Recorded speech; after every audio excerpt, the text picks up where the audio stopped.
Now, our cover story tonight is Georgia. Pro-European Union protests in the country continue to intensify. Protesters took to the streets of Tbilisi for a fifth consecutive day, demanding fair elections. They asserted their right to EU membership and democratic values. Now, in the latest, the Prime Minister has said that the attempt at a revolution is over in the country. So the attempt to organize the Maidan in Georgia is already over. I would call everybody to keep quiet, let's say, and to keep peace in this country. So we are responsible for that. I can assure everybody that there will be peace in this country. Now, the comments come after protests were triggered by the government's decision to suspend talks to join the European Union. Police in the Georgian capital moved to disperse thousands of demonstrators again after over 220 people were detained during 4 previous nights of protests. Police used water cannons and tear gas to drive protesters away from the parliament building, where they have gathered each night since the ruling Georgian Dream Party's decision on Thursday.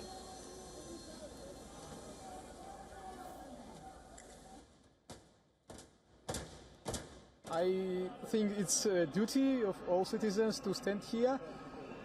To be honest, for me, it's not the case just whether we will be in European Union or no. It's just a tool for us. So for me, as a one citizen, democracy, freedom of speech, social welfare, and everything which is related to the European community is important. That's why we need the European Union. And also, free election is one of the key values, which was very heavily violated. The statement suspending negotiations to join the EU marks yet another chapter in the debate over Georgia's identity.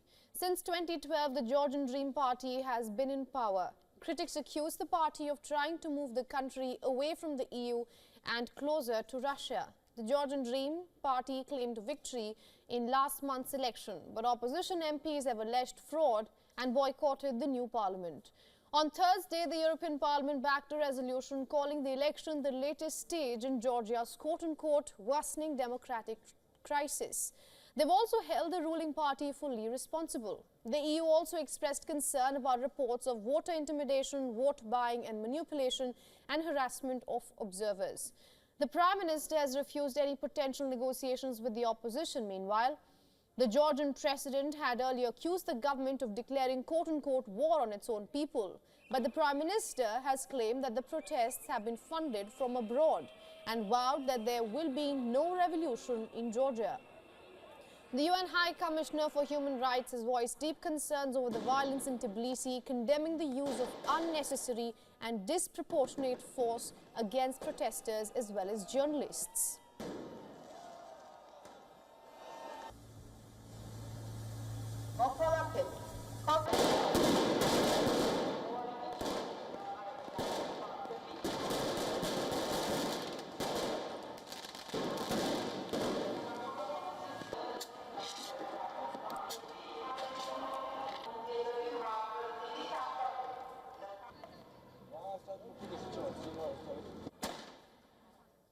Now, to get us in perspective, Peter Clip is joining us from Brussels. He is the editor-in-chief of Brussels Report and a political analyst on EU, Brexit, Eurozone. Peter, good to see you. I hope you're doing well. Thank you. You know, the European Union had already frozen Georgia's accession path, and the European Commission officials had already stopped meeting high officials from Tbilisi. So I want to ask you, when the Georgian Prime Minister comes out and says that we want to pause the talks with EU, why does it come with a surprise for Brussels? I would not say it has come as a surprise. For a number of years now, Georgia has gradually been sucked into Russia's orbit, you could say. Now, after the team around Mikhail Saakashvili, had come to power, then Georgia was the poster boy for free market reform. They privatized a lot. This also reduced corruption. It really became known as the model to fight corruption in emerging economies, simply by privatization, by taking out the corrupt state institutions from the economy. and Saakashvili has later been invited to Ukraine to try to replicate that model. Now, later, an oligarch who's close to the Kremlin basically came to power, and he has managed to control Georgian politics ever since, or at least seems to have gained the upper hand over the Western forces. The Western forces that consist of the francophone president of the country, but also the many protesters that you see on the streets that see this as a symbol. You know, they wave European Union flags, but they really want to be with the West, and they don't want to be with Russia. So what is Brussels' solution to what's happening in Tbilisi right now?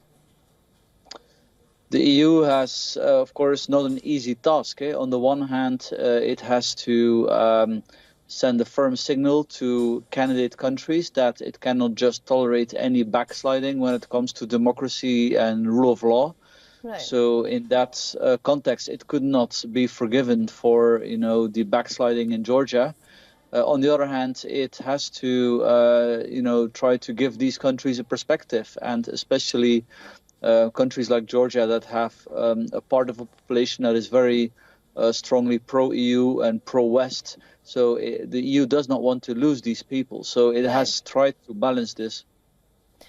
You earlier said Georgia has been sucked into Russia's orbit. Unfortunately, Georgia is not the only one. We are hearing the same from Hungary, Slovakia and Bulgaria. So if you could just quickly zoom out a little and look at the entire Europe, I want to ask you, do you think there is something Moscow is able to provide that Brussels probably is failing at?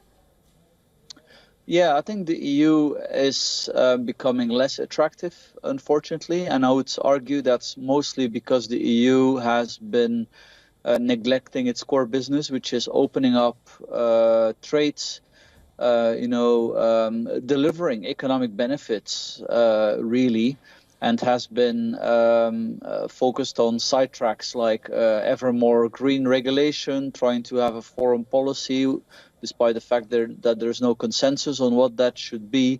And of course, in the former, you know, Soviet sphere countries that are some of them also part of the EU, we can indeed see some, you know, some pro-Russian sentiment, especially among older people. And I do believe that would have, you know, that would have been much weaker if the EU had been able to inspire people in those countries by, you know, becoming a hub for innovation, for, you know, economic growth. Right. And the EU is not the only responsible for that, also domestic policies, but the European Union's policies have not helped. All right, Peter, you make very fair points there. Thank you so much for joining us on WION and getting us your insights. Good to speak to you. Likewise, thank you. For all the latest news, download the WION app and subscribe to our YouTube channel.